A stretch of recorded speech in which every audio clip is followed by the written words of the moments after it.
2 seconds, and then check, check, check, check. You're live. So that's it. And is there a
University of Wisconsin-Madison, his PhD at the University of Utah, and he is currently a postdoc through the International NSF Postdoctoral Fellowship at the Universidad Nacional de San Luis, and he's jointly advised by Seth at Vanderbilt. And today, Kevin will be talking to us about friends for life, our friends for life, gut microbes that allow herbivores to consume toxic plants. So please welcome Kevin Bull. Thank you. I'd like to thank the organizing committee for selecting me. It's an honor to be here. I've really enjoyed the talk so far, and I'm looking forward to the rest of the day. And so the theme of this meeting is the role of microbiomes in ecology and evolution. And I'm personally particularly interested in the roles that microbes play in animals, ecology, and evolution. And my training is sort of in animal physiology, and I'm particularly interested in the processes of feeding and digestion. It's really through these processes that animals acquire the energy and nutrients that they need to survive and reproduce. And so feeding and nutrition are very important for the fitness of animals. Particularly, I've been studying mammalian herbivores and their interactions with gut microbes. Now, herbivory is a common and derived feeding strategy in mammals. It's common in the fact that about 40% of mammalian species are herbivorous. And by looking at the pictures here, we can see that this feeding strategy has evolved numerous times independently. Now, this might lead you to believe that herbivory is a relatively easy feeding strategy. However, this is not the case, as plants are extremely low in nitrogen or protein and high in indigestible materials such as fiber. And so herbivores host microbial communities to aid them in overcoming these nutritive challenges. Now, in addition to these nutritive challenges, plants also produce a wide array of plant secondary compounds that act to deter feeding by herbivores. And decades of research have investigated the roles that these chemicals play in determining foraging strategies of mammalian herbivores. Now, research in this area is important for a number of reasons.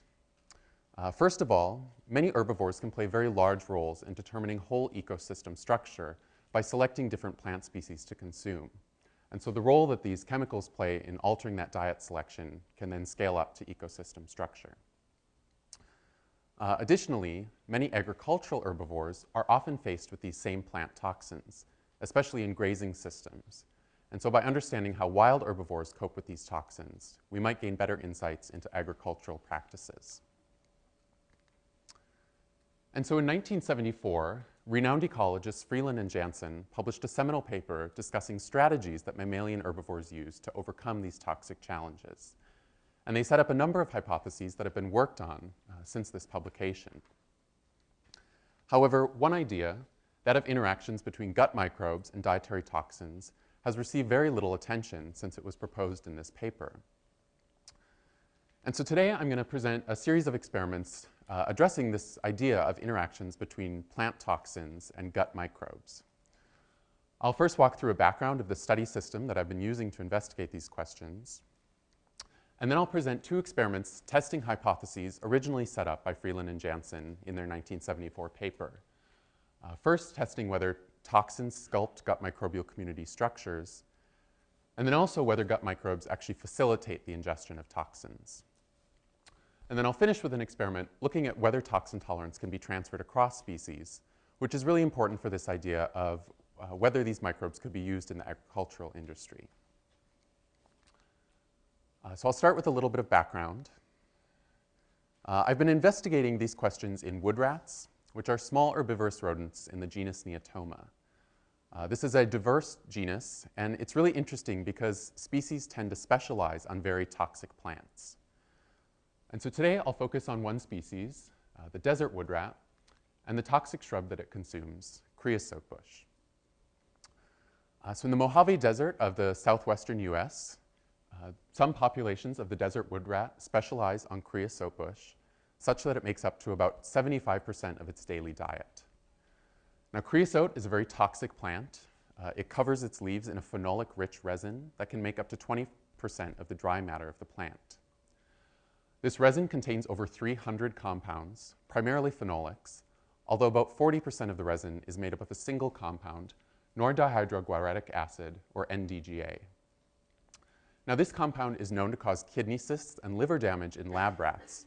And remarkably, every single day, the desert wood rat consumes the lethal dose of this chemical as measured in lab mice. And so these guys are really remarkable at consuming plant toxins. But that's not the whole story. Just a little bit more of the natural history of these species. So this map shows the state of Utah, and the range of the desert wood rat is shown in orange. Now, creosote naturally invaded about 17,000 years ago from the south, just into the southern portion of the range of the desert wood rat, so shown in these red lines.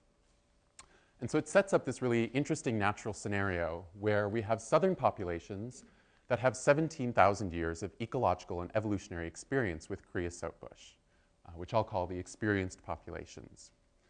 And then we have these northern populations, which I'll call the naive populations, that lack this ecological and evolutionary experience. And interestingly, when we bring these populations into the lab, they exhibit differential tolerance to creosote toxins, such that the experienced population can consume about 25% more toxins, suggesting that there's some sort of adaptation in this group. Wood rats are also interesting from a microbial perspective because they have sort of a unique gut morphology. So this is a diagram of their gut. They maintain a large cecum where they perform their fiber fermentation. But they also have a semi-segmented stomach, sort of similar to that of a cow rumen. And so they maintain this foregut chamber that was actually hypothesized for over a century to house a dense microbial community. And indeed, we showed that this chamber does house a dense microbial community. So this graph, we have our different gut regions, and we used flow cytometry to measure the number of live cells per gram of contents. And we see that the foregut has a density of microbes on par with that of other well-known microbial chambers, such as the cecum or large intestine. Now, the residence time of this chamber is relatively short, and so it's unlikely that any extensive fiber fermentation is happening here. And so rather, we sort of hypothesize that this is a detoxification chamber in order to allow for these chemicals to be metabolized early on in the gut before they would be absorbed in the small intestine. Just one last piece of background. We were also curious whether our animals maintain their natural microbiota when we bring them into captivity. And we found that after 6 months in captivity, 64% of the microbial OTUs, or operational taxonomic units, which you can sort of think of as a bacterial species, are maintained. And so this is really important to know so that we're studying a relevant natural microbiota in our lab-based studies. So just as a little summary, wood rats really represent a tractable system in which we can begin to investigate these questions of interactions between gut microbes and dietary toxins. They house this dense foregut microbial community that we think is important for detoxification, and they maintain their natural microbiota for our lab-based studies. So I'll now present a series of experiments testing this hypothesis, originally set up by Freeland and Jansen, asking whether toxins sculpt gut microbial communities. And so to do this, I brought individuals from both the naive and the experienced populations into captivity and placed them on either a control diet of rabbit chow or a diet containing 2% of extracted creosote resin. We can extract the creosote resin from the plant and add it to our base diet of rabbit chow. And so any differences we see are solely due to the addition of toxins and not any nutritional differences between plant species. We fed animals these diets for a week, and then we collected contents of that foregut chamber and inventoried microbial communities by sequencing the 16S rRNA gene. And so with that, we get community profiles and relative abundances of different groups. And so here are data for the naive population fed either a control or a creosote diet. And we have the relative abundances of different bacterial phyla. And here we can see that when naive individuals are fed a creosote diet, the relative abundance of Firmicutes increases and the relative abundance of Bacteroidetes decreases. Now, interestingly, when we look at the experienced population, we see a different shift, such that when these animals are fed creosote, the abundance of Firmicutes decreases and the abundance of actinobacteria increases. And so these results show that indeed toxins do sculpt microbial community structure, but that these shifts are dependent on previous experience with the toxins. Now, these data only look at what types of bacteria are there, not necessarily what they're capable of doing. And so for that, we performed metagenomic sequencing, where we sequence all of the DNA in a mixed sample, and we can classify reads to particular functions. And so we did that for the experienced population, fed either the control or creosote diet. For the rest of my talk, I'll be switching back and forth a little bit between the two populations, and so I'll always have a figure corresponding to what population I'm discussing. So again, this is metagenomic sequencing from the experienced population. And I'll present the results in the form of a heat map. This is sort of a complex figure, but I'll walk you through it. So here, each row represents a functional category that those reads were assigned to, and the darkness of the box corresponds to how abundant that function is. And so here we can see that carbohydrate metabolism is a dominant function of the wood rat foregut microbiota, whereas sulfur metabolism is not as abundant. Each column represents an individual animal, and so we can look at that functional profile of an animal and compare it across our groups. So then we can look at these whole functional profiles and cluster animals according to similarities in their functional profiles. And we see that the control and the creosote-fed animals cluster distinctly. And the majority of this is driven by these top two categories, the stress response and the metabolism of aromatic compounds, which are overrepresented in our creosote-fed animals. So it does seem that toxins do alter microbial community function. Now, each of these functional categories is a relatively broad descriptive term, and so we can go within each of these terms to look at more specific functions or even specific genes. And so we did that for the metabolism of aromatic compounds and found that this differential abundance is primarily driven by a differential abundance in a single gene, aryl alcohol dehydrogenase. Now, this gene converts aromatic alcohols into aldehydes and plays a key role in the degradation of compounds such as toluene, biphenyl, and phenol. And if we look at the chemical structures of these compounds, it might not be so far off as to think that this gene could be playing a role in the degradation of NDGA, which is the most common compound in creosote resin. So as a summary for this section, it does seem that dietary toxins do alter microbial community structure. Taxonomic inventories showed that the foregut microbiota is responsive to toxins on both a short and long-term timescales, such that feeding toxins alters the community, but that shift is dependent on previous experience. And when we look at functional capabilities, toxins also sculpt those. We see an overrepresentation of genes associated with the metabolism of aromatic compounds, and especially this aryl alcohol dehydrogenase, which we're interested in following up on. All right. So even though we see these shifts in microbial community structure and function, that still doesn't necessarily tell us whether these microbes are important in allowing herbivores to consume toxic plants. And so we were still left wondering whether microbes facilitate the ingestion of toxins. And so we performed a number of experiments to test this question. We first used antibiotics to reduce the microbiota and looked for an effect on their toxin tolerance. So for this experiment, we collected individuals from the experienced population and brought them into captivity and placed them on a number of different treatments. They were fed either a control diet or a diet with 2% of extracted creosote resin, and a subset of animals within each of these diets were placed on antibiotics. We used neomycin, which is a broad-spectrum antibiotic that doesn't cross the gut lining very well, and so any differences we see should be solely due to reduction in the microbiota and not any systemic effects. We fed or maintained animals on these treatments for 2 weeks and monitored things like food intake and body mass. And we removed animals from the trial when they lost more than 10% of their original body mass. The animals actually prefer to starve themselves rather than poison themselves. And so this loss in body mass is a very nice metric in order to look at overall tolerance. And so the results are in the form of a Kaplan-Meier survival curve. Again, the animals didn't die. They were removed from the experiment. And so we have our days of the trial on the x-axis and the proportion of wood rats persisting in the trial on the y-axis.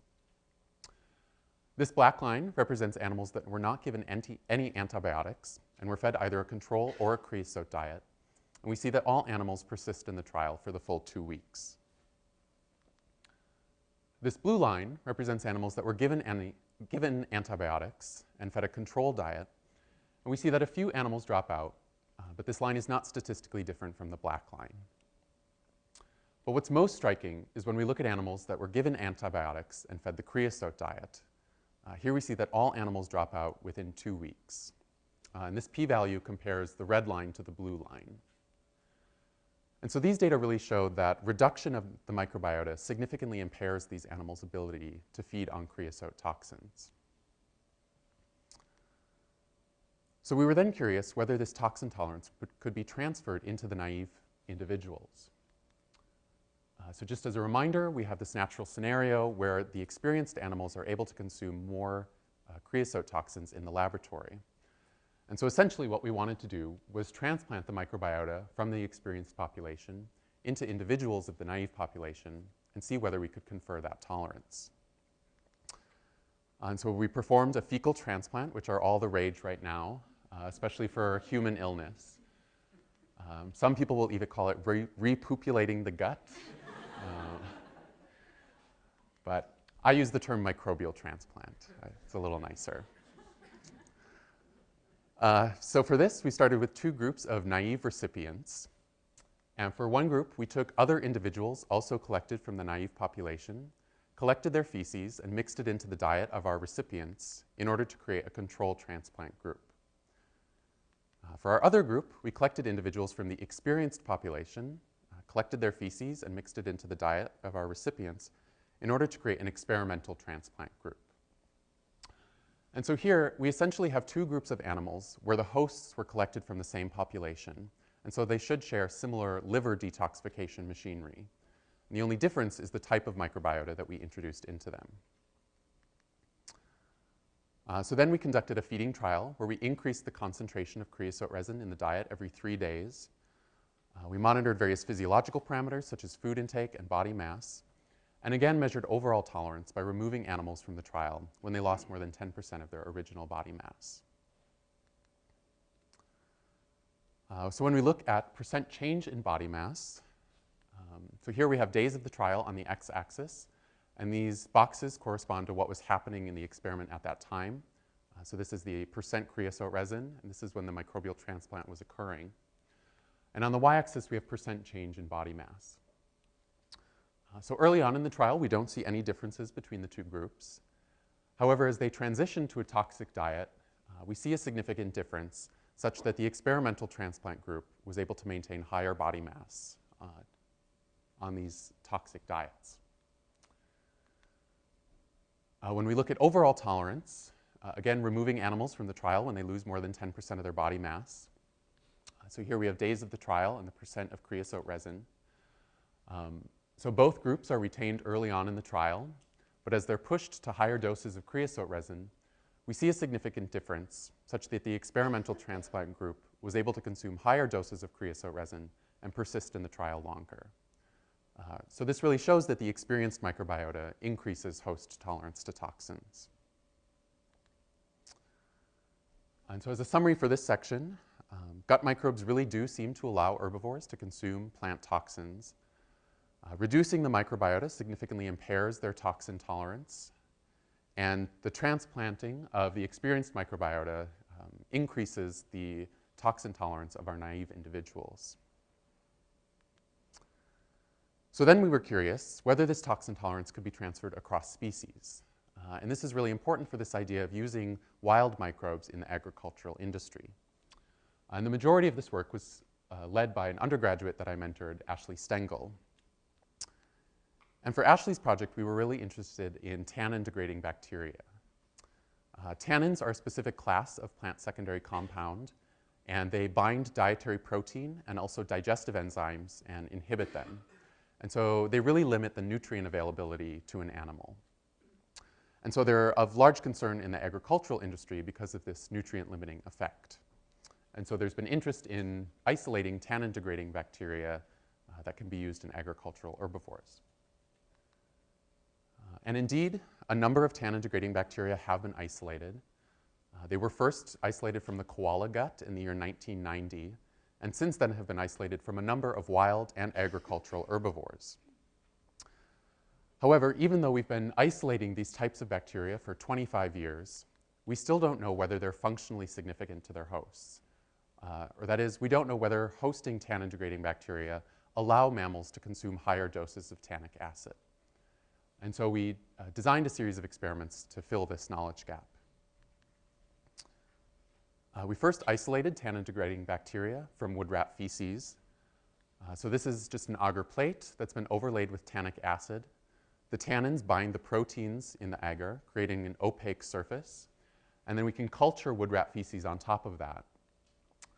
Microbes that are capable of dissociating protein-tannin complexes create small zones of clearance around their colonies.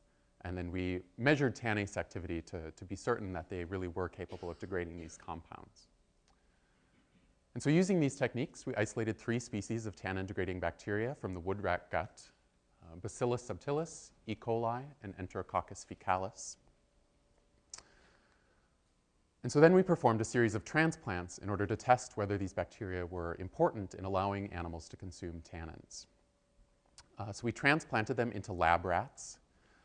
Now, wood rats and lab rats are in different taxonomic families and have been separated evolutionarily for about 25 million years. And so this does represent a substantial host switch for the animal, or for the microbes.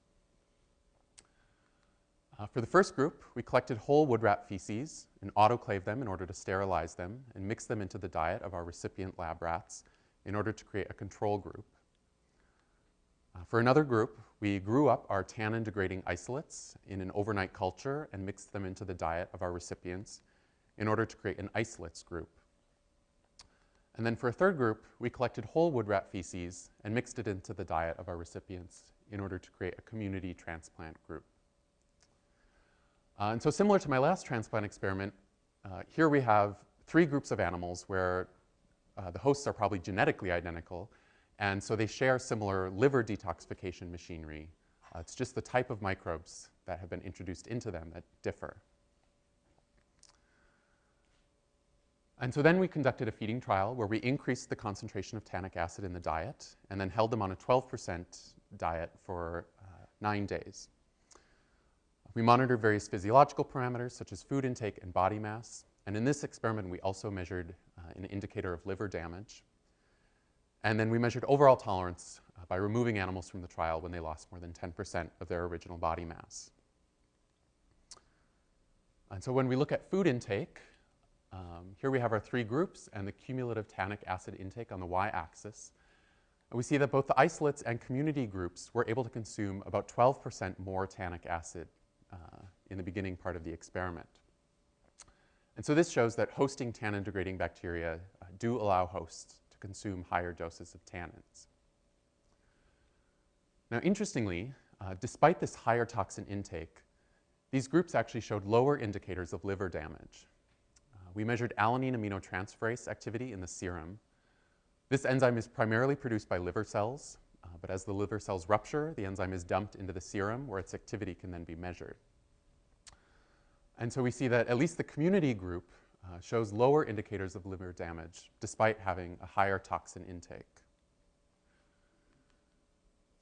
And then again, we measured overall tolerance by removing animals from the trial when they lost more than 10% of their original body mass. So here we have days of the trial and the percent of animals persisting in the experiment. And our control animals all dropped out within 21 days.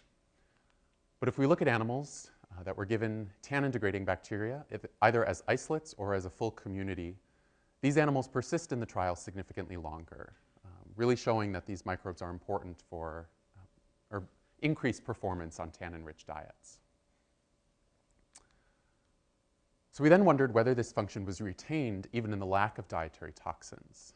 And this idea is really important for the idea of using these microbes in the agricultural industry where repeated inoculation might not be feasible. And so this graph is the graph that I just showed you on the previous slide. And we then allowed the animals to enter a 1-month recovery period during which we didn't feed them any tannins, just basic rat chow.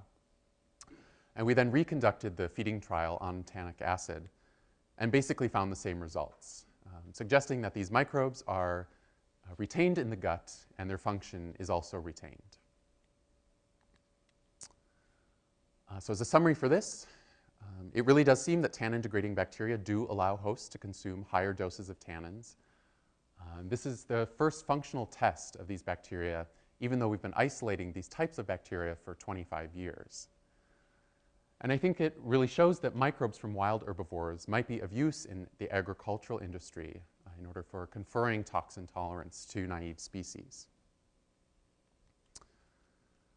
And so if we bring this back to Freeland and Jansen, who originally proposed some of these hypotheses in 1974, this work really represents some of the first progress made in this area.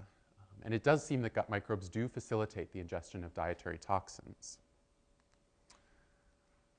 And I think we can take this out to herbivores as a whole. I think it's likely that microbes drive the foraging strategies of other mammalian herbivores. My studies were very rodent-focused, but I think it'd be interesting to look at other mammalian groups and also other chemical classes of defenses.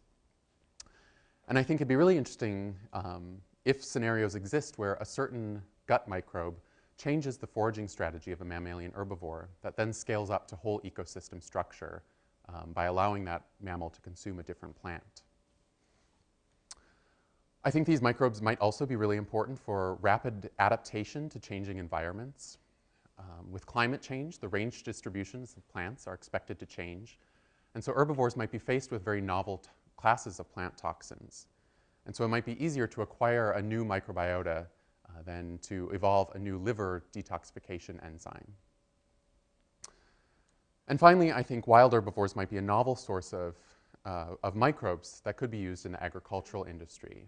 And this is really highlighted by the tannin-degrading bacteria experiment. And so if we take this out to sort of feeding and digestion as a whole, I think we're really at the forefront of a new area of research in understanding the roles that microbes might play in feeding and digestion, and thus the ecology and evolution of animals.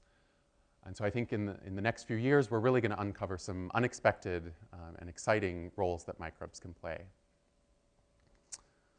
So with that, I'd like to thank a number of collaborators and funding sources. Again, I'd like to thank the organizers for inviting me, and all of you for attending, and I'll take any questions.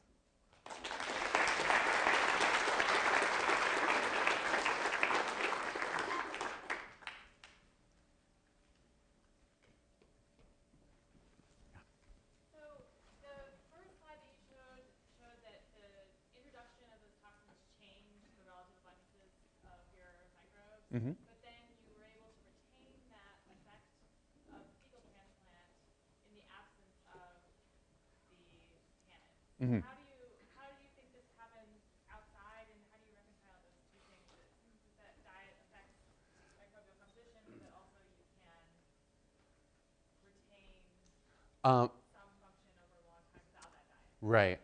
So my first experiment showed that that toxins do sculpt microbial community structure, but I was showing relative abundances. The addition of toxins actually didn't change the representation in that it didn't cause the addition or loss of any microbial species. And so I think it's through that that function is then retained. And so in the rat experiment, we were curious, do these tannin-degrading bacteria require tannic acid to survive in the gut? And it seems like they don't. So they, as they're taken off tannic acid, their gut community likely changes, but those tannin-degrading bacteria are retained at presumably low levels and then allowed to re-increase. Do you think over that time period they were able to re-increase? I mean, you need the similar relative abundance presumably to have a similar effect on survival, or no? In the tannic acid study?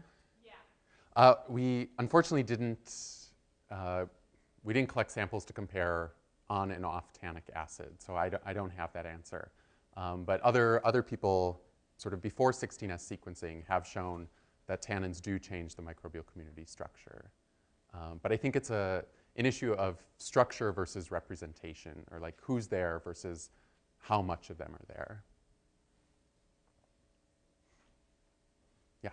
So do you have a sense of whether the tannin-degrading bacteria are deleterious in the absence of selective pressure? So just on a non-tannic acid-containing diet. Right. That's a good question. And maybe our rats probably aren't the best system to study that in captivity. It could be in the wild that they do have some deleterious effect when there are more selective pressures than in the laboratory. But at least, I mean, when they were taken off the tannic acid, all the rats increased food intake, regained body mass, and so they were presumably doing well. But yeah, that's a good point. Yeah. Do you know if there's any anecdotal reports or evidence of herbivores intentionally inoculating themselves to other species? Yeah, one question that I often get is where do our wood rats get their microbial communities? And wood rats are really interesting animals. They build these huge midden or nest structures, and they go out and collect coyote feces and cow patties and things like that. And they also perform coprophagy, or the ingestion of their own feces, and they will eat stored feces. And there are instances where species will cohabitate in a den. In terms of purposefully inoculating themselves, iguanas are herbivorous, and they're known to consume the feces of adults. The juveniles are. Some herbivorous birds will do the same thing. They'll consume the feces of adults, presumably to transfer that microbiota, things like that. Yeah? Kind of along the lines of Tess talk, do you see any evidence for the naive and experienced populations maybe having genetic divergence because of that difference in diet, and if that might be related to their different microbiome? In terms of genetics per se, we don't know. We're actually working on the wood rat genome. We have my PI has done a lot of work on liver gene expression. And similar to the microbiome where we see these different shifts on a creosote diet, the liver responds very differently to creosote toxins, the naive versus the experienced population. Different genes are turned on, and so we think that's probably through evolution of genes associated with gene expression, but it could also be driven by the microbiome up through host gene expression. And so we're doing some experiments to look at that as well. So first, before my real question, to clarify, were the results from those who received the transplant the same as those in the experienced population that already had, or was it like less strong? That is, if I could go back in time and redo something, I would have added an experiment or a regular experienced animal to that group. I wish I would have. Based on comparing experiments, they didn't do quite as well as a normal experienced animal would have done, but I didn't run those animals in parallel. So I know that at least, I don't know about most herbivores, but I know that koalas, they get most of their gut bacteria by eating the feces of their mothers when they're babies. Mm-hmm. So do you think that young individuals from a naive population, if they receive this gut bacteria from the adult of the experienced population, would they do as successfully as the experienced population? Would it differ depending on the age they received the gut bacteria? That's a really good question, and something we would love to do. We've had a number of undergraduates try to breed wood rats, and we just haven't been successful. But that would be really interesting to sort of disentangle how much the microbiome is doing versus maybe the liver detoxification machinery. I will say that we sometimes catch pregnant females, and they give birth in captivity.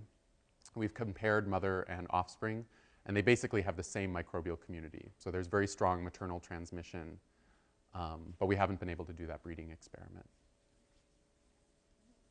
Thank you so much. Mm-hmm.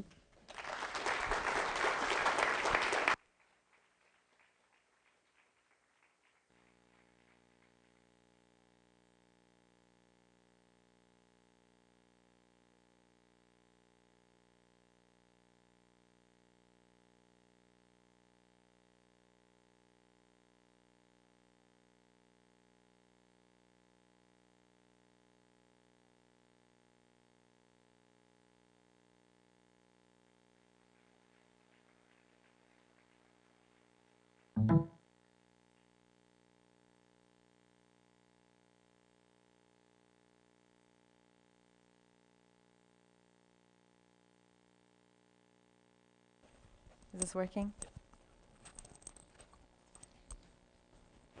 Is that better? Yeah. And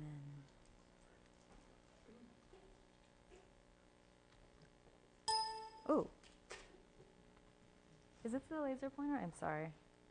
Which of these buttons? Ah, okay. Thank you.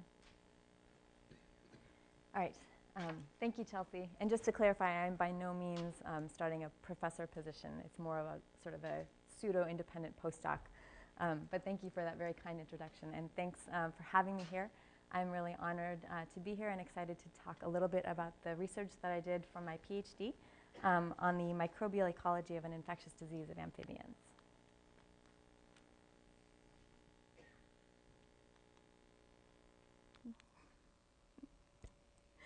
I'm sorry. Can someone help me with this? I'm having.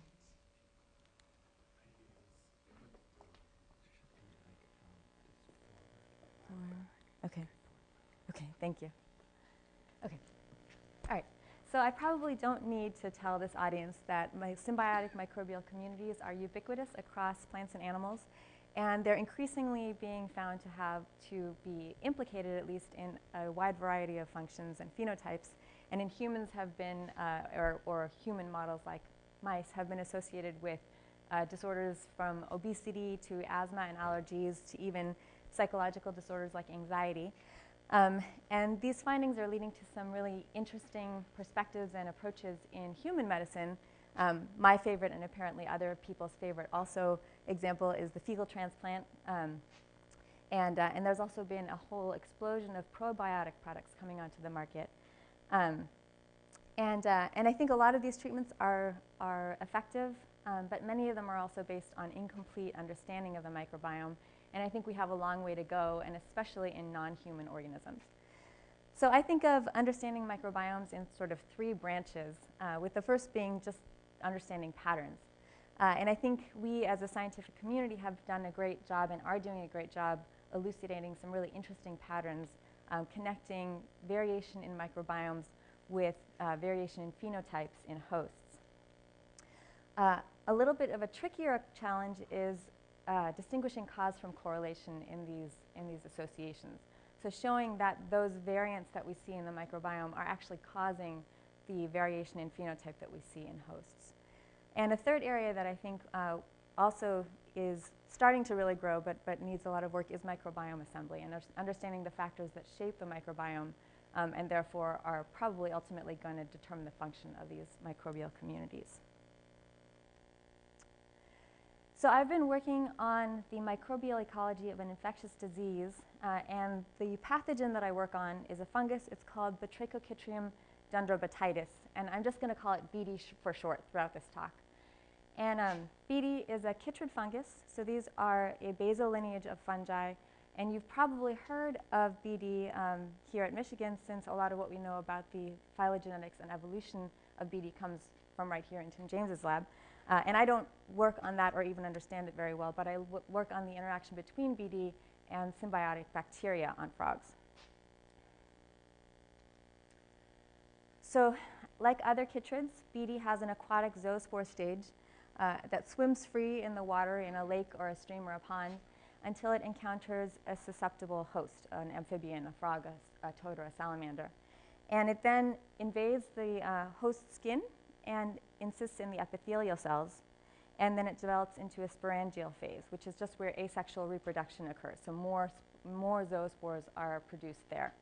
And so I'm showing here a picture or an image, a scanning electron micrograph of infected frog skin, and these little sort of volcano-like structures you see are the exit papillae through which the new zoospores can emerge from the skin. And then they can either turn around and reinfect the same frog, or they can swim off in the water and find a new host. And heavy infection with BD leads to a disruption in the osmoregulatory function of skin. And so frogs basically lose their electrolytes through their skin, and they can eventually die of osmotic shock. BD is probably one of the greatest known threats currently for amphibians. It's been associated, it has a almost global distribution. It's been associated with declines or extinctions of hundreds of amphibian species. And the really scary thing is that we currently don't have any widely proven methods to control the impacts of BD in wild populations. So probiotic treatments using bacteria isolated from amphibians have shown some promise in laboratory studies.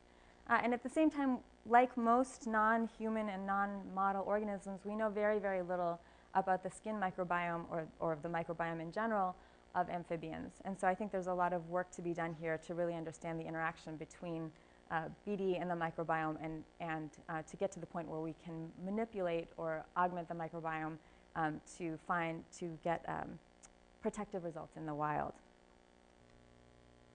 I've been working on the interaction between skin bacterial communities and BD in the Sierra Nevada yellow-legged frog, or Rana sierri. And these frogs were once common throughout the Sierra Nevada mountains of California in lakes like these shown here, really beautiful places, but are now restricted to less than 5% of their historic population sites. And that's currently one of the big threats to these frogs is BD. And as BD has spread across the Sierra Nevada, there have been massive die-offs of whole frog populations, like the one that I'm showing here. And so these are cases where entire populations go extinct due to the disease.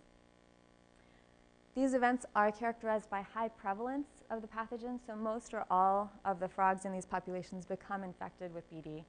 But more importantly, the loads that we see on these frogs are really high. And BD load is an important concept for me, so I'm going to take a minute to go over what it means. BD load is just the measure of the severity of BD infection. So the higher the BD load, the more severely or heavily infected a frog is with a fungus. And technically, it's just a measure of the number of BD cells that we can detect on the skin of a frog. So this has been a really sort of tragic development in the Sierra Nevada for the species. But at the same time, there's been a more hopeful outcome, which is that in some of these frog populations, we see population persistence. So these are populations that eventually come to a point of coexistence with the pathogen. And like the die-off events, there's high prevalence of infection of BD in these populations. So a lot of the frogs in these populations are exposed and become infected with BD. But importantly, they maintain low BD loads. And so they probably avoid sort of mortality from the disease by just maintaining low loads of the pathogen. So of course, the big question is, why are there these two different outcomes? Why in some cases are frog populations being driven extinct, and in others they're able to reach this level of coexistence? And so for my dissertation, I've been examining the possibility that differences in the microbial communities that exist on the skin of these frogs could help explain why there are these two different outcomes.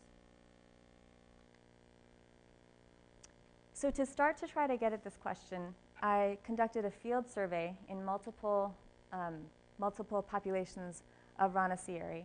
And in each population, I caught frogs and swabbed their skin to get a mixed microbial sample.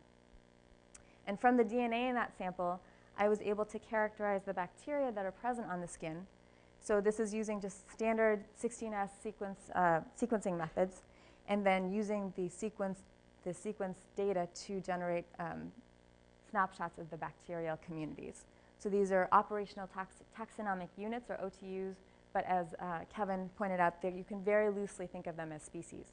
So we get relative abundance of these species of bacteria on each frog. And then from the same sample, I was able to quantify BD loads by quantitative PCR. So I'm going to try to relate these two kinds of data to get a sense of how the microbiome is related to infection with the fungal pathogen. And I didn't look at the fungal microbiome or viruses here. So to start, I just sort of bit off the chunk that is the bacterial microbiome. So I'm going to say microbiome, but I mean bacteria, not anything else. Okay, so first I want to walk you through the disease dynamics that I observed. On the left, you're seeing a map of the Sierra Nevada mountains.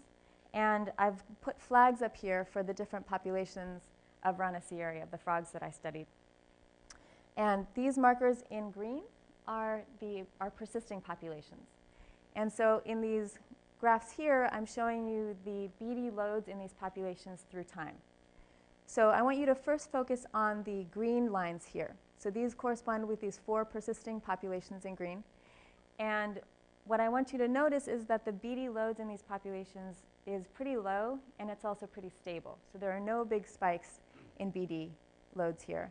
And all of these populations, when I went back the next year and the year after that, were still there and were persisting. And in fact, most of them have been studied before I came along and have been coexisting with BD for a long time. In contrast, these are the dynamics that we see in die-off events. So I'm showing down here 2 populations with the red markers that were infected with BD and underwent these catastrophic die-offs. And the dynamics here are really different. So in this case, this population was uninfected prior to the time that I did this study. During the time that I was doing my dissertation, BD moved through and invaded the basin where this population is located, and the BD loads quickly reached really high levels. And up here in pink is what's considered to be the lethal range for this species of frog. So this is where we see a lot of mortality, when frogs get BD loads, especially into the tens of thousands of cells. And this population, when I went back the next year, had no adults left. So they were all probably killed off by the disease. And then I'm showing the second die-off population on a separate graph, just because this was a much longer and slower die-off.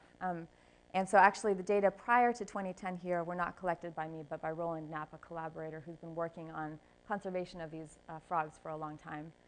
But it's the same general idea. So the BD loads climbed to really high levels, and then the next year there were no more adult frogs in this population. The blue markers, I don't want you to worry about. These are populations that remained uninfected throughout the study, and I'm not going to talk about them today. But basically, there are 2 very different disease dynamics here that result in persistence or population extirpation. And so now getting to the actual bacterial data, the microbiome data, I'm showing you an ordination plot, which you've seen in the previous talks. But as Catherine pointed out, each point on these plots is the whole bacterial community from one individual host. And the distance between any 2 points, it should be approximately proportional to the level of difference in those 2 microbial communities. So closer together, more similar; farther apart, more different. And I've coded these points according to whether the frogs came from populations that experience population die-offs or that are persisting with the pathogen.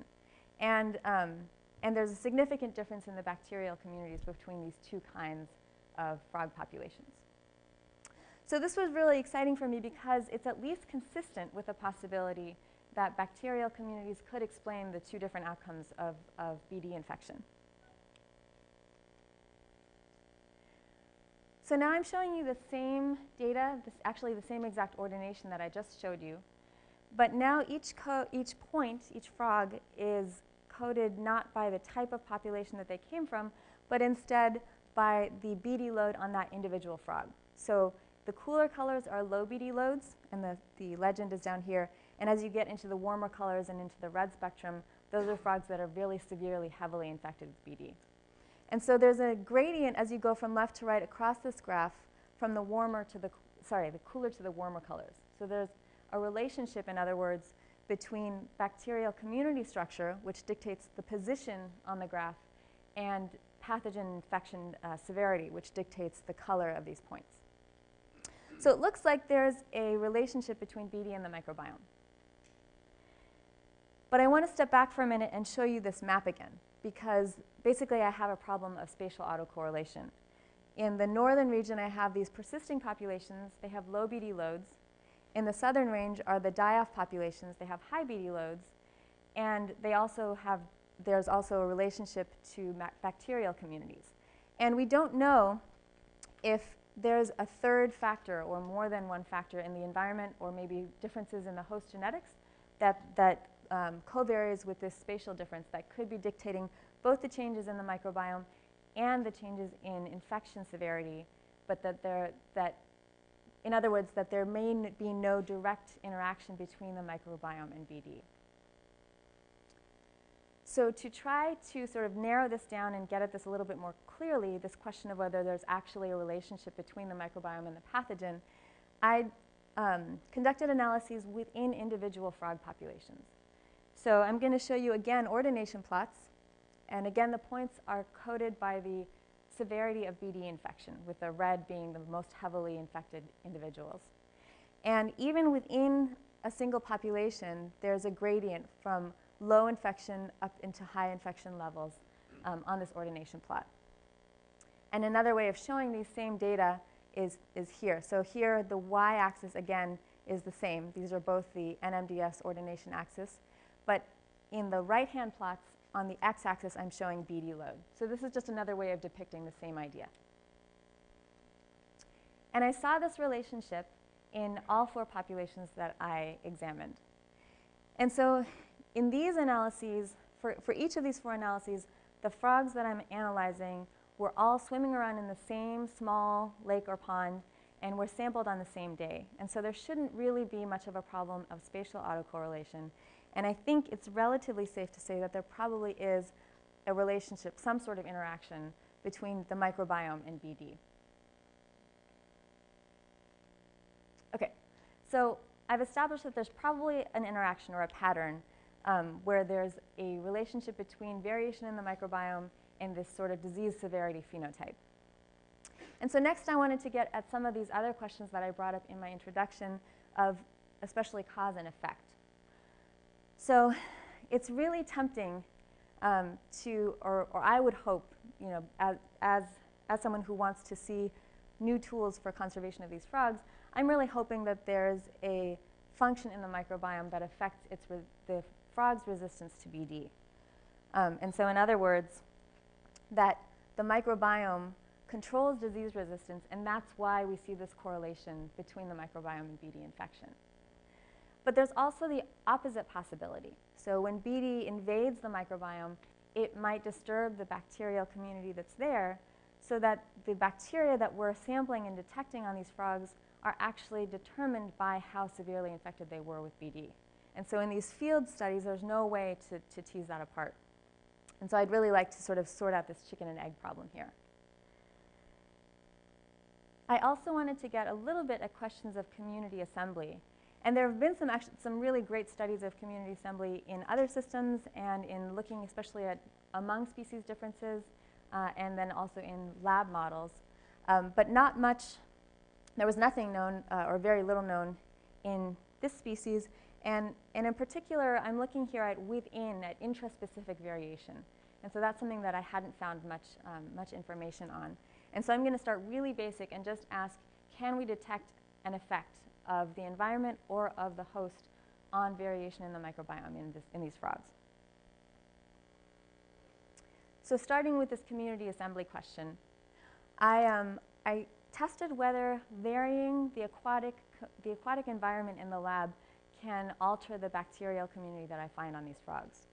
And so I took frogs that had been collected from the field as eggs, and I put them in tanks of water with water that I collected from different field sites in the Sierra Nevada. And water in some of these tanks came from lakes where there had been a population die-off, and in some came from lakes where there were persisting populations of frogs. And so here's what I found. So again, this is an ordination plot. The frog microbiomes that are in green are frogs that are housed in a tank with persistent lake water, and in gray are frogs that were housed in a tank with die-off lake water. And there's a lot of noise in the data, but there is, based on a per MANOVA test, there is a significant difference between these two groups. And so it looks like there's at least some evidence that the environment might contribute to microbiome assembly in these frogs within the species. I also have a little bit of evidence for an effect of frog genetic background. So in this case, I'm taking frogs that were, again, these were reared in the lab but were collected as eggs from 2 different populations in the Sierra Nevada. And in the lab, I put them in tanks, and then I'm asking, now that these frogs are in the lab, they're not spatially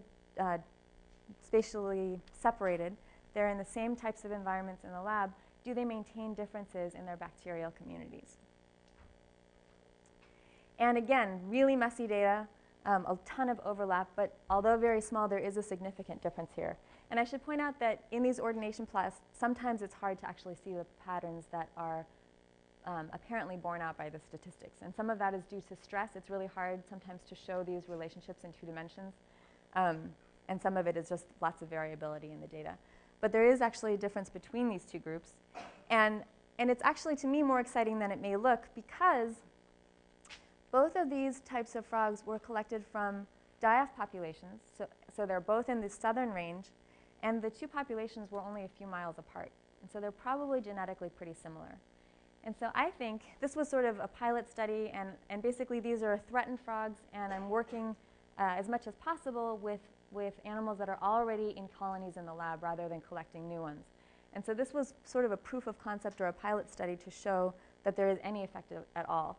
And I would love to compare these northern persisting frogs to these southern die-off frogs and see if we can get a cleaner, more clear separation and show that the host genotype might really be leading to differences in the microbiomes between these two frogs that we observe in the field.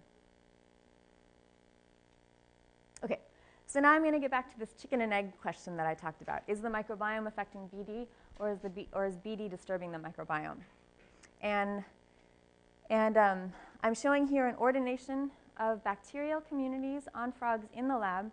And these are frogs where half of them I exposed to BD and half of them were BD-free. And so the exposed frogs are in red, and the BD-free ones, the naive ones, are in blue. And the bacterial communities I'm showing you are pre-exposure. So I'm basically asking, do the bacterial communities that exist on frogs predict how severely infected they will become with BD? And so I'm going to focus just on these red frogs, which are the ones that are exposed, because I want to know, given that a frog is exposed, does its bacterial community determine how severely sick it gets? So I'm going to wipe out those blue dots, and now I'm going to code these points according to the severity of BD load on them. So they're future BD loads. After they become exposed to BD, how sick do they get? And both the ordination plot and a Mantel test show no significant relationship here. And so this is sort of a letdown. This is kind of a depressing result. Basically, in this experiment at least, there's no evidence that the microbiome is actually controlling resistance to disease. But I think that that's definitely not the end of the story. Like I said, I'm working with a limited group of frogs in these experiments in the lab. And these were all frogs, again, from these populations that had all died off from disease. And so there's probably limited variation in the microbiome among these frogs, and there's also limited variation in their response to disease. So again, the sort of generality or the generalizability of these results is really limited by the particular sort of materials or the frogs that I had on hand. So I think there's a lot more to be done here, and this is not a sort of conclusive result. I did find pretty strong evidence that BD infection alters the microbiome. And so here again are the bacterial communities on frogs. And again, in blue are the frogs that were uninfected, and in red are frogs that were exposed and became infected with BD. And there's, as always in my work, apparently, there's all kinds of noise in the data. But there's a significant difference between these groups. It was highly, highly significant. And then also, if we just, again, focus on those frogs that were exposed to BD and code them according to how severely sick they were, and I should mention, these are bacterial communities post-infection. So now we're looking at how the bacterial community is responding to BD infection. The severity of disease or of infection is correlated here, according to a Mantel test, with the bacterial community structure on these frogs. And so there's pretty strong evidence that sort of this side of the chicken and egg question is supported, whereas this other part, this microbial resistance, is still equivocal, I think. I want to talk just briefly about the specific bacteria or the taxa that were affected by BD in these studies. So I know you can't read the numbers on the y-axis, and I don't care. I'm not concerned about those. I just want you to look at the sort of relative heights of the bars in each of these small graphs. And what the y-axis is relative abundance of bacterial OTUs, or very loosely species. And these OTUs are classified into these genera of bacteria.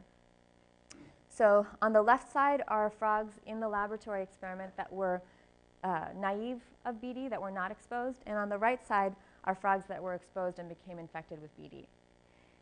And so some of these bacteria responded positively. So they increased in relative abundance when the frogs became infected, and most of them decreased.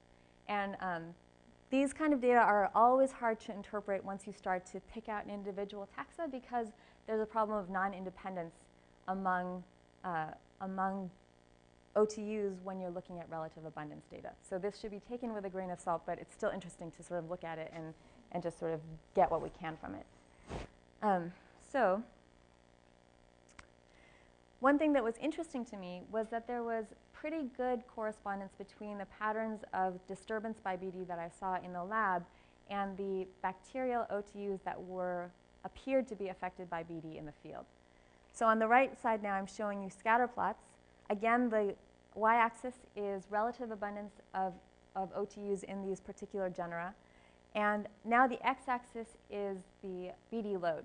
So you might remember from the beginning, in my introduction, I mentioned that in the field, prevalence of infection is really high. So I can't really compare uninfected to infected frogs. And so instead, I'm looking at the relationship between relative abundance of specific bacteria and the severity of infection with BD. And so in many cases, when there is an OTU in a genus that is positively affected by BD infection in the lab, they are also increasing with severity of infection in the field. So that was interesting to me, to see that there was some correspondence, even though, of course, the lab is a very artificial environment, and we always worry about when we're seeing artifacts and when we're seeing reality. So another thing that was interesting was that some of the bacteria that appeared to be sensitive to BD infection, that declined due to BD infection, might have been expected from what we know in other systems to actually protect frogs against infection. So for example, in the Stenotrophomonas and the Pseudomonas, there have been isolates found in other amphibian systems that prevent the growth of BD in culture. And so if we were just prospecting for bacterial strains that we might be able to use to protect frogs in this system, because there are so many, we might, as a first pass, start with those that are related to isolates in other systems that have been protective, at least in some sort of a test. And at the same time, in this study, strains in the Stenotrophomonas and Pseudomonas didn't protect the frogs. Every frog that we exposed here became infected and showed logarithmic increase of their BD loads until they either died or we cured them before it got that bad. And so there was no protective effect. And not only that, but these bacteria, these bacteria themselves were really sensitive to BD infection. So they couldn't even themselves persist when the frogs became infected with BD. And so I think it just illustrates the sort of diversity of bacterial phenotypes, either among closely related bacteria in the same genus or even the same species, or phenotypic diversity based on context, so based on the system or the environment that we're sampling them in. And so it makes it really hard to predict the function of bacteria in one system based on what we've found in other systems. So in summary, I found that persisting and declining frogs had different bacterial communities. And this was really, I was excited about this because this is multiple populations that I'm looking at. So this isn't just differences between two populations that differ because they're different populations and that also differ in their disease status. These are multiple populations. But it's not very many populations. So I have only 2 die-off populations in this study, and I think more populations need to be looked at to know if this is really a generality or if I just happened to get lucky where my 2 populations that were die-off differed from my 3 or 4 populations that were persistent. Oops, sorry. I also am finding that the microbiome is partly shaped by the host and partly by the aquatic environment, and this is intra-specific, so this is within a single species of frog, and that BD infection disturbs the microbiome. And in terms of this the thing that really motivated me to do this study, which is does the microbiome protect against BD infection, that part I didn't get a very clear or a very encouraging answer to, but I think there's a lot of work to be done there still. I want to thank my committee, my chair, Sherry Briggs, the rest of my committee, Peggy Cotter, who was my initial PhD advisor until we lost her to North Carolina, but she really sort of instilled in me a love and appreciation for bacteria and gave me a lot of the tools that I used to go on and do this work with microbiomes and chytrids. Roland Knapp, a collaborator at the Sierra Nevada Research Lab, and volunteers who helped me in the field, logistical support from the Sierra Nevada Aquatic Research Lab and the U.S. National Park Service, funding from NSF and the Susan and Bruce Worcester Foundation, and probably most of all, these 3 undergrads who each worked with me for at least a semester, if not a year, and were just this, many of us know that graduate work can be really lonely, and these guys were just amazing. They really brought a lot of enthusiasm and dedication to the project, and so I really appreciate them. And if there's time, I'll take questions.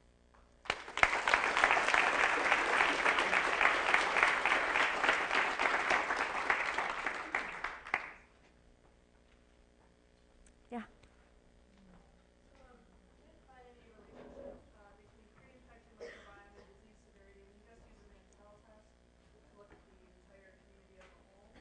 But later you identified certain maybe candidate bacteria that changed in abundance after infection. Could you go back then to the pre-infection data and test individually those specific tests? Yeah, that's a good question, and I didn't show it because I haven't done it yet, but it's something that I need to do. I'm still slogging through some of these data.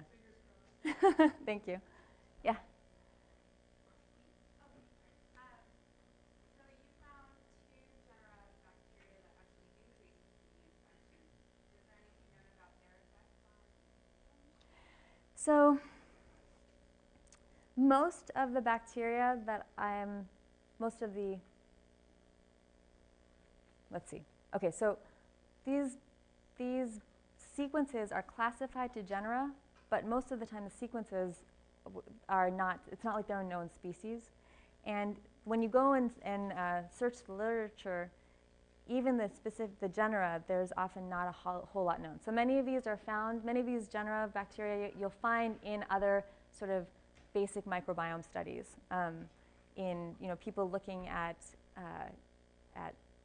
the microbiomes of other, like shrimp, especially other freshwater organisms, and also just in freshwater. So I've found that there's a very big difference between the microbes that you find on the frogs and in the water, but there's also definitely overlap. And so a lot of these genera are also just found in freshwater, and they probably come, I guess, from the water and colonize the frogs.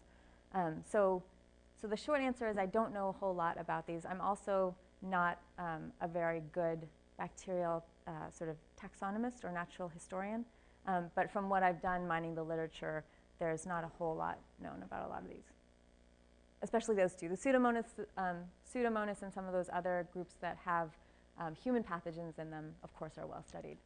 Yeah, all the way in the back. I was wondering, do frogs mount a specific antibody response to pathogen infection, and whether you thought about looking at the differences in, either, I guess, IgM or whatever frogs have, that possibly maybe some of them are more specific or they're different for in the population? So there's been conflicting evidence for the immune response in frogs, especially against BD. Some labs, there's a lab, the Weinersmith lab, they've done a lot of work on the immune response, and they've found in some frogs they find an immune response, either an antibody response or actually no evidence from their work of an adaptive immune response. In our system, a prior graduate student tried to look for an adaptive immune response and didn't find one. And there was a paper recently that found what looks like adaptive immunity in other species of frogs. But it basically seems to be really varied among species. And so I think it's really hard to say. And in this system, so far, there's no evidence for immunity.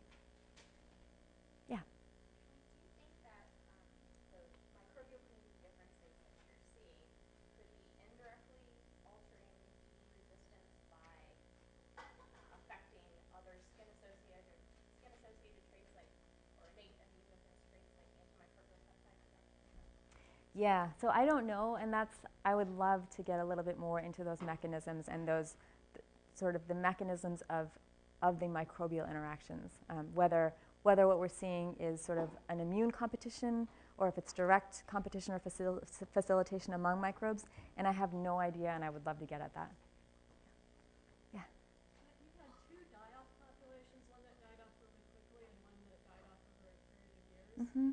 How do you know that your healthy populations aren't a snapshot of a population that's dying off over a period of years?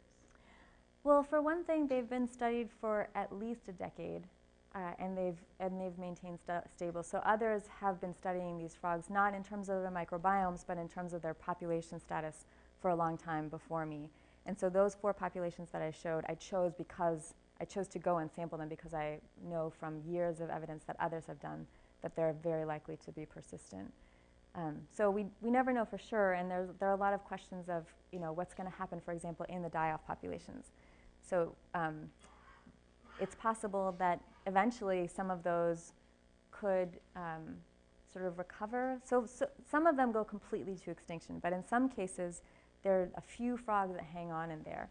And so are those the beginning of a persisting population? Some of those answers we don't have. Yeah. Thank you.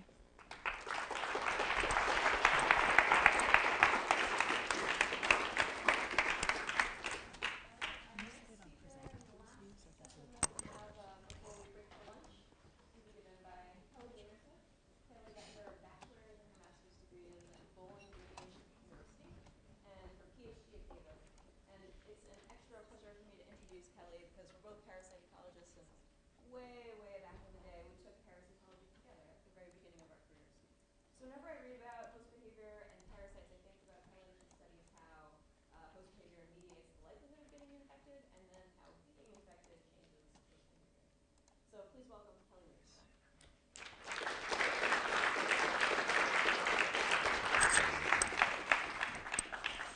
I'm not actually sure I need this. Can everyone hear me? I'm pretty loud. Just do it anyway. Oh, for the recording. Got it, got it. All right.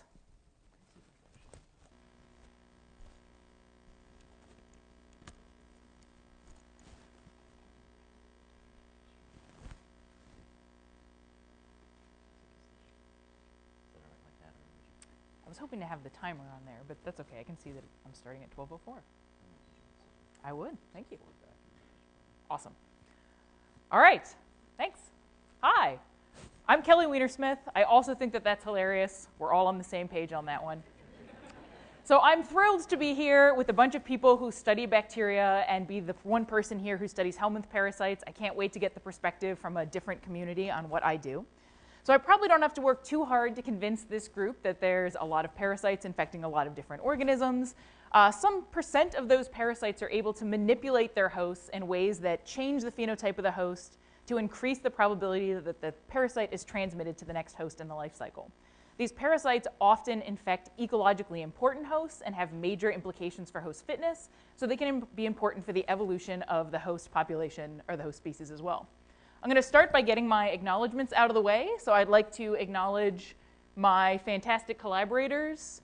So the slide has changed on this screen, but not on this one. That is very odd.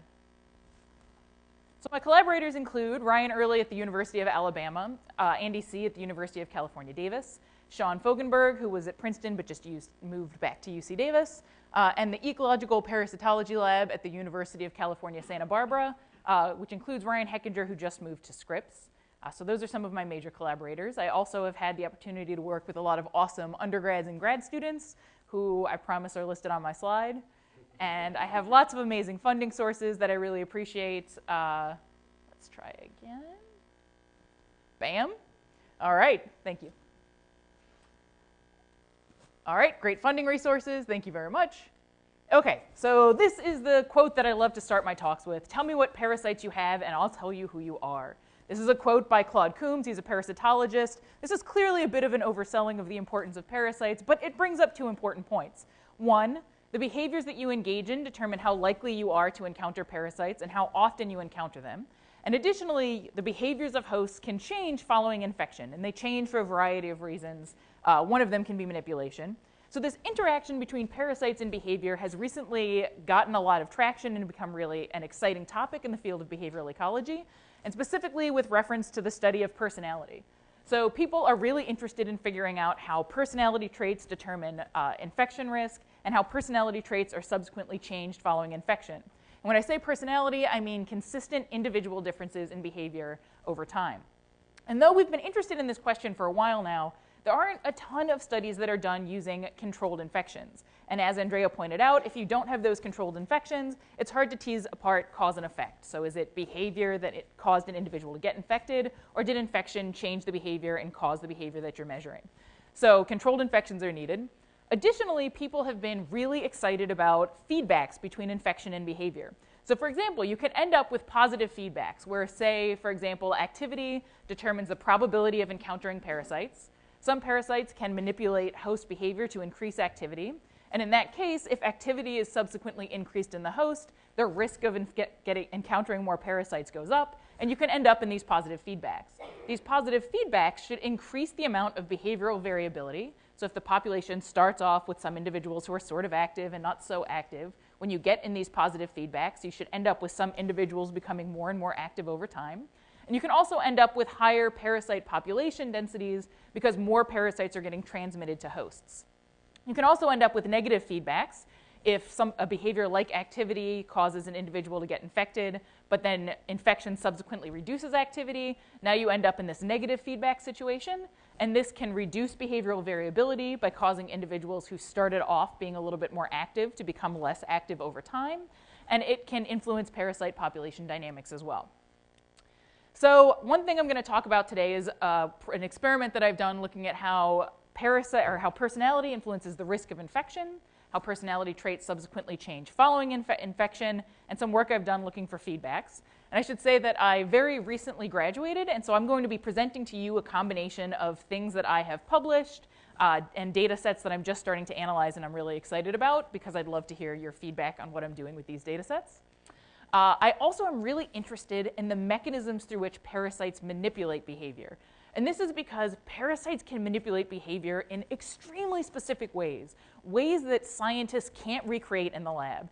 And we probably shouldn't feel too bad that a fungus is better at understanding the behavior of an ant than a human is, because that fungus has had millions of years of evolution with the host to sort of figure these things out. So we can ask parasites what they've learned over millions of years through the benefit of natural selection and try to make leaps in our understanding of links between the brain, immune system, and behavior by figuring out what parasites have learned. Finally, I've mentioned that parasites can change population behavioral variability. So I'm interested in using models to try to understand how this change in population behavioral variability in the host population caused by parasites can change the evolutionary trajectory of traits in the host population. So my study system is Euhaplurcus californiensis. I'm a little bit lazy, so I'm going to call it Euha. This is a trematode parasite that infects California killifish, Fungulus parvipinnis. When the parasites are adults, they live in the guts of predatory birds. They reproduce sexually, and they produce eggs that pass with the bird's feces into the salt marsh.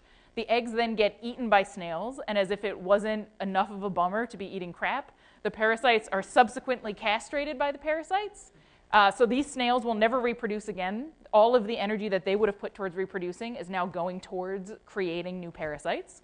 The parasites leave the snail and swim around in the water. When they encounter a California killifish, they burrow through the skin, follow nerves up to the brain, and form a semi-dormant stage known as a metacercaria. When the fish are eaten by predatory birds, the cycle starts again. This is an infected fish brain. To help you, these are the fish's eyes. I removed the top of the skull. This brain is just covered in parasites. So here is one of them. It's an oval. It's kind of clear. It's got a little white excretory bladder. And there's over 1,000 parasites on this brain. It's almost hard to find a part of the brain where there aren't parasites packed next to one another. The one spot is like up here, and that's because I was clumsy and I kind of touched that area and they moved off to the side. Infected fish, by the time they hatch, have already acquired a couple of these parasites. They have their yolk sacs, which means they've hatched in the last couple days. They can already have up to 10 of them. By the time they're adults, they have between 1,000 and 8,000. So the question isn't, is a fish in these populations infected or not? It's how infected are these fish? The number of parasites is associated with the frequency of what we call conspicuous behaviors. and you'll be able to see them in a moment. So you might see some flashes of light in this school of fish, and a fish is going to do the conspicuous behaviors over here in a moment. So these fish, for example, flip over to the side as they're scratching their belly, and the sun reflects off of their silvery bellies. It draws my attention, and it also seems to draw the attention of predatory birds, because these fish are 10 to 30 times more likely to get eaten than our uninfected fish. So a clear fitness cost of infection in this system. Okay, so let's start talking about an experiment that I did recently, looking at interactions between behavior and parasites. We collected 120 fish from a population that does not co-occur with the parasite. So you do find some populations where the fish are completely uninfected because the parasite doesn't exist. We brought juveniles into the lab. I tagged them with visible implant elastomer tags so I could follow them throughout the course of the experiment. And first we looked at how parasitism changes behavior.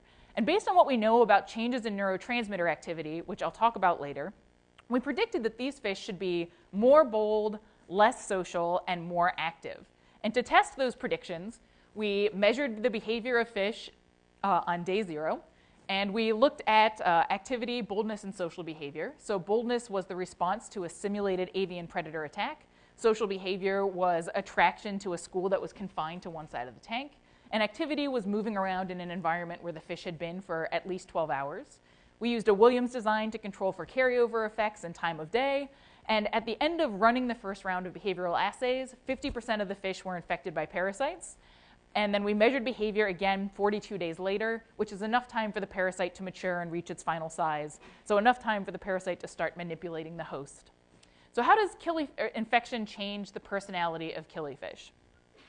Well, so one trait that we looked at was how high up in the water column the fish are choosing to reside. So there was a study done in a closely related system that found that another killifish species infected by Euhaplorchus species A spends more time up at the top of the water column. And you can create a story where maybe that's better from the perspective of the parasite, because if they're higher up in the water column, they're more likely to get eaten by a predatory bird. But we found a similar thing in our system. So here we're looking at the change in height between the first and second time we measure behavior. So the control fish that weren't infected are spending a few seconds less time in this top of the water column area, whereas infected fish are spending a little bit more time up in this top of the water column area. This is over only a 4-minute period, so nobody in this room is blown away by the change in the amount of time. But over the course of an entire day, it's possible that this could result in a lot more time spent in this high-risk area. And I'll talk a little bit more about why this might be important for the parasite in a couple slides. But we also looked at a handful of other behaviors. We haven't finished analyzing all the behavior videos, but the behaviors we've looked at so far don't seem to be associated with infection. So it looks like the parasite might be specifically changing traits that increase predation risk, but don't change much else about the personality of the fish. So this suggests my thesis could have been called Kelly was wrong for 5 years, but there's some silver lining that you can look at. So to me, this is also a really exciting finding because it shows that manipulation can be really specific. So there's a protozoan parasite called Toxoplasma gondii that infects rats, and it causes these rats to be attracted to the smell of cat urine. Cats are the definitive host for the parasite, so this is supposed to be an adaptive case of manipulation. But these rats still respond normally to the smell of urine from other predators. So somehow this parasite is very specifically changing the response to one kind of predator. So it looks like maybe in this system, this parasite is specifically changing behaviors that increase predation rates. And we also did a survey of behaviors in wild-caught, naturally infected fish, and we found the same thing there. So the story isn't complete, but it's starting to look like this might be another case of really specific manipulation that doesn't change a lot of extra personality traits along with it. So we also looked at how behavior influences risk of infection, and we looked for feedbacks. And the way we did this was we had mesocosm tanks, and we seeded these mesocosm tanks with parasite-infected snails. The snails released Euhaplorchus cercaria over the course of 3 days, and they did this, and over the 3 days, the parasites and the host could interact naturally with one another. And we can tell the difference between new infections and old infections because new infections retain their eye spots. So the mesocosm parasites still had eye spots, and if you study parasites long enough, you find yourself saying things like, oh, aren't they cute when they still have their eye spots? And your friends who aren't scientists think you're nuts. But they're wrong. Okay, so we had predicted that we were going to see positive feedbacks, and we had predicted this for a couple different reasons. So first, I mentioned that in this system and in closely related systems, the parasite is causing the fish to spend more time higher up in the water column. And I just finished an experiment with my students where we found that the parasites aggregate at the top of the water column. And this experiment has also been done in closely related trematode parasites, Euplerchus species A. So it looks like the parasites are causing the fish to reside in an area that's not just high risk for predation potentially, but may also be high risk for acquiring additional parasites. Also, from the perspective of the parasite, it might be beneficial to be surrounded by a lot of conspecifics rather than to be on a brain by yourself. And this is because we know that the frequency of conspicuous behaviors increases as the number of parasites on the brain increases. So one parasite on the brain isn't going to induce a lot of conspicuous behaviors that one individual has a low probability of getting transmitted. But parasites that are surrounded by other parasites are more likely to get a chance to breed at all. Additionally, we were interested in the question of whether or not there's competition between these parasites, because that could reduce the benefit of being surrounded by conspecifics. So we're going to take a little detour for a second out of this experiment to talk about parasite population ecology. So this is an illustration of a metacercaria. The parasites have this outer cyst wall, and the parasite grows to fill this cyst. So you can measure the volume of these parasites by getting the measurements of the dimensions of this cyst. And in other systems, we found that the size of the metacercaria in intermediate hosts, so for example, the size of UHA residing in California killifish, is correlated to the size these parasites reach as adults and their egg output. So the dynamics that happen inside the intermediate hosts can be really important for the fitness when these parasites become adults.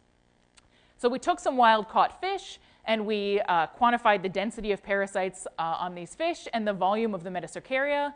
We used a model comparison approach, and we found that the models that did the best job of predicting the volume of the parasite included the term for UHA density. And not only is this relationship not negative, which is what we would have expected to see if there was competition, but it might even be slightly positive, suggesting that there's at least not evidence for competition for resources. And it's possible that we're getting this positive relationship because the parasites are cost sharing. So we know that a lot of helminth parasites secrete compounds that suppress the immune system. And if these parasites are manipulating host phenotype, we also believe that that in some cases is achieved through the production of compounds that alter neurotransmitter activity. So both of these things are costly, and parasites can increase the magnitude of the manipulated trait in their hosts while still selfishly decreasing their investment in the production of these compounds when they're surrounded by a lot of conspecifics. So at these densities, all of the parasites might selfishly cut back on their investment in these compounds and achieve larger sizes instead. We need to redo this experiment using controlled infections in previously uninfected fish, but at the moment we're not seeing evidence for crowding and maybe even an additional benefit to these parasites for being in large groups. So to step back now into my parasites and personality experiment, we had expected if we were going to see positive feedbacks that the infected fish should acquire more parasites in the mesocosm than the uninfected fish. And that's not what we saw, but that's not actually surprising because these fish had been infected 42 days earlier, which is probably enough time to induce an adaptive immune response. So it could have been that differences in the immune response between these two groups determined how many parasites they acquired as opposed to something related to behavior. So let's look at just the fish that got infected. So we split the fish into 5 different groups that were run on different weeks. On the x-axis, we have the number of UHA that were acquired during controlled infections. And on the y-axis, we have the number of parasites that were acquired during the mesocosm. The only difference between these groups is that the controlled infections achieved higher intensities over here. So the x-axis is a slightly different scale. And we see that in a lot of cases, there's a positive relationship, suggesting that there might be some positive feedbacks. We're still working on analyzing the behavior data to see if we can explain why we see these positive feedbacks. But at the moment, there's some initial evidence that there's positive feedbacks between old infections and the probability of acquiring additional infections. So we put in an NSF grant, which no doubt we'll get because funding rates are so high, to begin doing a study where we hatch fish in the lab. We start infecting them from the moment that they hatch, because that's what happens in nature, and infect them throughout their whole lifetime so we can reach really high parasite densities and repeat these kind of experiments over and over again throughout the lifetime of the individual. So it's possible that the reason we're not seeing major changes in personality traits is maybe there's some threshold above which parasite intensity needs to pass before you start seeing it. So we're hoping that we're going to get a handle on that in the future. But let's start talking about mechanisms. So the mechanism that we decided to hone in on for starters was hormones. And one of the reasons was because Jenny Shaw and her collaborators have previously looked at neurotransmitter changes following controlled infections. And what they found was that serotonergic activity changes following infection. And we know that serotonin interacts with the hypothalamic pituitary interrenal axis, which is the hypothalamic pituitary adrenal axis in non-fish species, to control the release of cortisol. Cortisol is a steroid hormone that's released in response to stress, and it's also associated with a lot of locomotory behaviors. And since the conspicuous behaviors tend to be a lot of movement behaviors, we thought this could be a good place to start. And additionally, I'm not telling you about a bunch of other hormones that we looked at that weren't interesting. So we predicted that this parasite is going to suppress baseline production of cortisol, and specifically it might suppress the production of cortisol in response to a stressor. And the reason we thought this is because Jenny Shaw noted that usually teleost fish, when you stress them out, increase their serotonergic activity, but infected fish don't show this same increase. So they look like they have a blunted stress response, which again, you can make up a story about how not freaking out when you should if there's a predator around could maybe benefit the parasite. Okay, so the very first thing that we wanted to do was validate a technique for non-invasively measuring cortisol in these fish. If we were to draw blood twice from these fish, we'd kill them since they're fairly small. But fish are awesome because hormones leak across their gills and into the surrounding water. So we determined that the amount of cortisol that leaks across the gills of the fish in an hour is correlated to the amount of cortisol that's circulating through their plasma. So now we can uninvasively measure the cortisol levels in these fish. So I'm not going to talk about that anymore, but when we caught wild-caught fish, to do this validation, we tagged them, we separated them into 3 different tanks, and every day for 4 days, we measured their cortisol levels. And when we were measuring the cortisol levels, we kept track of how long it took to catch the fish, bring them in the air, and then drop them into the beaker. Presumably, the longer that process takes, the more stressful it is for that fish, and we've seen that in different fish systems. So what we call handling time is a within-day measure of how stressful the procedure was for the fish. So again, we did a model comparison approach to try to figure out what predictors did the best job at predicting cortisol release rates. And we found that the models that were making the best predictions were models that included an interaction between parasite density and handling stress. So these are what the predictions generated in R are showing us. So down here we have standardized handling time. So this is about average handling time. This is longer handling times. Let's start by looking at what we're predicting for fish that have low density UHA infections. So for these fish, we have the result where low handling times associated with higher cortisol, and as handling time increases, cortisol levels go down. This is not the typical response to an increase in stress that you would expect to see, but this made me think that our hypothesis was totally right. The parasite is suppressing cortisol release rates in response to a stressor. Maybe it's getting the fish to respond inappropriately to stressors. So when we look at medium density infections, no doubt this is going to become an even more negative relationship.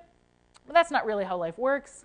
So it became slightly less negative and positive at high parasite densities.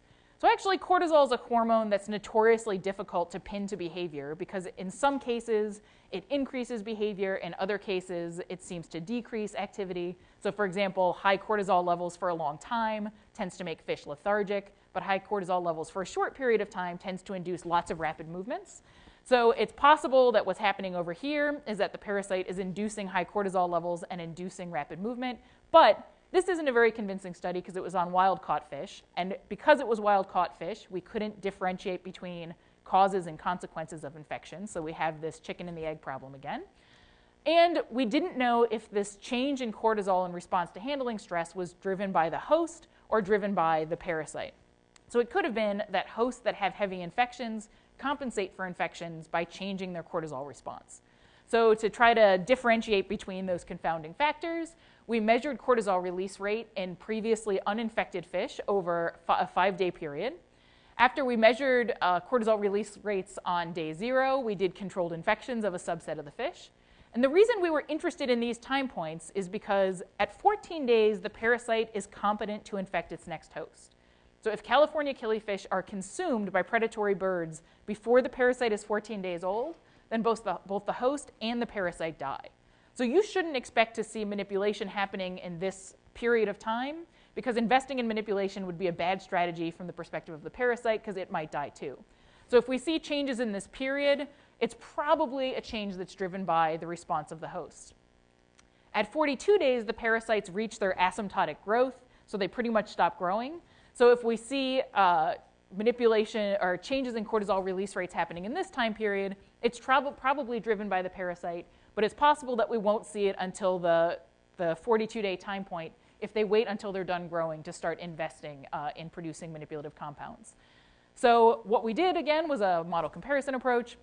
And what we found was that the interaction between UHA density and handling time doesn't look like it's important until 42 days post-infection, suggesting that it's the parasite that's driving that change in cortisol response. Looking at what happened at 42 days, the control fish show that same negative relationship that we saw with the low UHA density fish, whereas the medium and high density fish are showing this positive relationship again. My collaborator noted that cortisol is associated with increases in swimming activity in California killifish. So now we're going to go through and we took behavioral videos after we collected cortisol, and we're going to try to correlate movement activity, like where the fish are moving. Are they moving around in the top of the water column? Are they doing a lot of conspicuous behaviors? So our next step now is to tie these cortisol responses to behavior. Okay, so we have some evidence that cortisol is being changed by the parasite. We're about to start tackling the question of how cortisol is tied to behavior. My collaborator also just got a grant from the Norwegian equivalent of the National Science Foundation, so we're going to be doing transcriptomics and metabolomics to determine how the fish brain is responding to infection and try to determine if the parasite is secreting some compound that's changing neurotransmitter activity. So we're excited about that. So I'm also going to talk briefly about some adaptive dynamics modeling work that I've been working on with Sean Fogenberg. So what we did was we were interested in looking to see how manipulation changes various host traits. So what we did was we tracked the behavior we tracked uninfected hosts. We tracked the number of hosts that were infected. We tracked the number of parasites that were living in definitive hosts. And we tracked the number of free living parasites. And it's Sean Fogenberg's job, not mine, to put all of these equations into MATLAB and make them talk to one another and look at what happens over long evolutionary periods. And so I'm going to tell you a little bit about the features and assumptions of our model. So we assumed that hosts can engage in avoidance behavior. And if hosts engage in avoidance behavior, then they can reduce the probability that they encounter a parasite, but they also reduce their own birth rate because there's a cost to avoidance behavior. We assumed that the more parasites that are present in an environment, the more costly it is to try to avoid those parasites. We assume that parasites are able to manipulate the behavior of their host. Manipulation is expected to be costly, so parasites that engage in manipulation produce fewer offspring of their own.